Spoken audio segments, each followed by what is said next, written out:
ओम नमो भगवते वासुदेवाय। स्वागत है आप सभी का हमारे चैनल पर।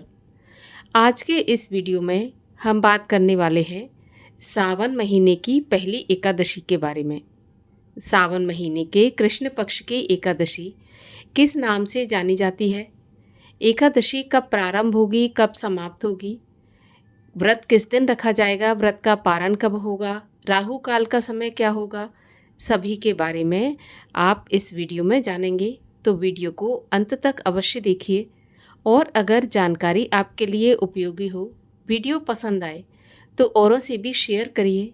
चैनल को अगर सब्सक्राइब नहीं किया है, पहली बार चैनल पर आए हैं, तो चैनल को सब्सक्राइब करके बेल आइकन पर क्लिक कर लीजिए।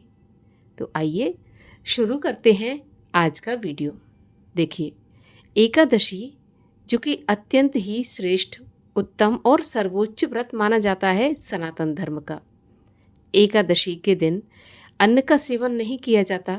शास्त्रों में लिखा है कि 5 वर्ष की आयु से लेकर और जब तक सामर्थ्य हो तब तक एकादशी का व्रत धारण करना चाहिए।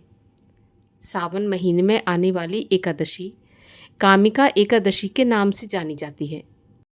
साल 2026 में कामिका एकादशी का प्रारंभ 8 अगस्त शनिवार को दोपहर 2 बजे से होगा और एकादशी तिथि का समापन होगा 9 अगस्त रविवार की सुबह 11:05 पर। एकादशी का व्रत उदया तिथि को ध्यान में रखते हुए किया जाता है और उदया तिथि में एकादशी हमें प्राप्त हो रही है 9 अगस्त रविवार के दिन। इसी दिन कामिका एकादशी का व्रत धारण किया जाएगा। सभी स्मार्त जन और सभी वैष्णव जन 9 अगस्त को ही कामिका एकादशी का व्रत रखेंगे और इसका पारण होगा 10 अगस्त सोमवार को और पारण का शुभ समय होगा सुबह 5:47 से 8 बजे तक। इसी समय के बीच में व्रत का पारण कर लेना है, क्योंकि इसके बाद द्वादशी तिथि समाप्त हो जाएगी और एकादशी व्रत का पारण द्वादशी तिथि रहते हुए कर लेना चाहिए। अब बात करते हैं राहु काल की। 9 अगस्त को राहु काल का समय होगा शाम को 4:30 बजे से 6 बजे तक।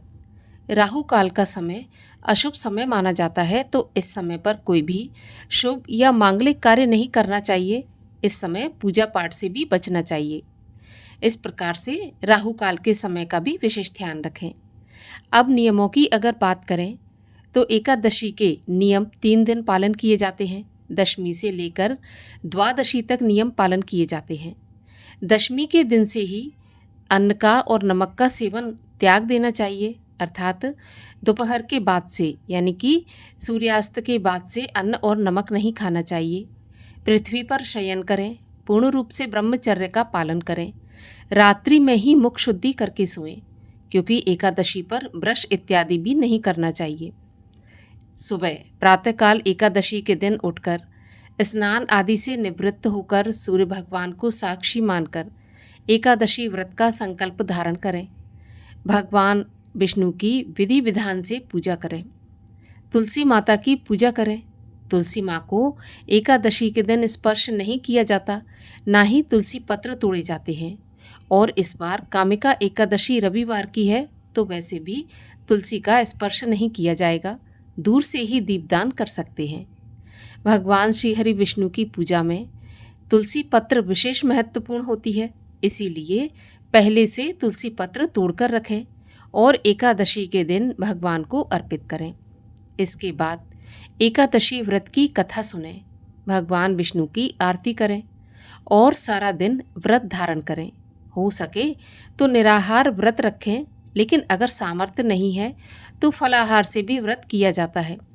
लेकिन अन्न का सेवन बिल्कुल भी नहीं करना चाहिए, क्योंकि एकादशी के दिन सभी प्रकार के पाप, ब्रह्म हत्या जैसे पाप भी अन्न में समा जाते हैं। और जब एकादशी के दिन अन्न ग्रहण किया जाता है तो ऐसे बड़े पाप स्वतः ही हम भक्षण कर लेते हैं और पाप के भागीदार हो जाते हैं। तो इसीलिए अगर व्रत नहीं भी कर सकते तो एकादशी के नियमों का पालन तो करना ही चाहिए। इसके बाद व्रतधारी को रात्रि जागरण करना चाहिए। रात्रि जागरण का भी विशेष महत्व है, लेकिन अगर पूरी रात नहीं भी जाग सकते तो भी आधी रात तक तो अवश्य ही भगवान का भजन कीर्तन करते हुए जागरण करना चाहिए। अगले दिन द्वादशी पर जो भी शुभ मुहूर्त बताया गया है उसी मुहूर्त पर व्रत का पारण करें, क्योंकि कहा जाता है कि अगर व्रत का पारण सही समय पर नहीं होता तो जो 2 दिन आपने नियम पालन किए हैं, व्रत किया है, वो पूर्ण नहीं माना जाता। तो व्रत के पारण का विशेष ध्यान रखें। पारण करने से पहले किसी ब्राह्मण को भोजन कराकर संतुष्ट करें। अगर सुबह ब्राह्मण नहीं मिलते तो एक ब्राह्मण के या एक से अधिक ब्राह्मण के भोजन की कच्ची सामग्री, जिसको हम सीधा कहते हैं, जिसमें आटा, दाल, चावल, घी, सब्जी, जो भी सामर्थ्य है उसके अनुसार निकालकर अलग रख दें। उसमें दक्षिणा रखें।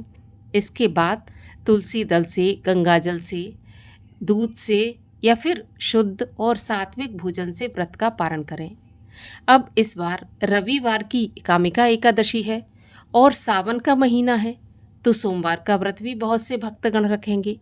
तो इसलिए अगर आपका सोमवार का व्रत है और आपको एकादशी के व्रत का पारण करना है तो फिर आप ड्राई फ्रूट यानी कि मेवे या फल से भी व्रत का पारण कर सकते हैं। इस प्रकार से एकादशी का व्रत धारण करने से सभी प्रकार की मनोकामनाएं पूर्ण होती हैं। इस लोक में मनुष्य सुख भोग कर अंत में विष्णु लोक की प्राप्ति करता है। तो ये थी एकादशी व्रत से जुड़ी जानकारी। वीडियो पसंद आए तो लाइक करके औरों को भी शेयर करिए, और अगर अभी तक चैनल को सब्सक्राइब नहीं किया है, पहली बार हमारे चैनल पर अगर आए हैं, तो एकादशी व्रत की कथा सुनने के लिए हमारे चैनल को सब्सक्राइब भी अवश्य कर लीजिए। मिलते हैं अगले वीडियो में, तब तक के लिए हरे कृष्णा।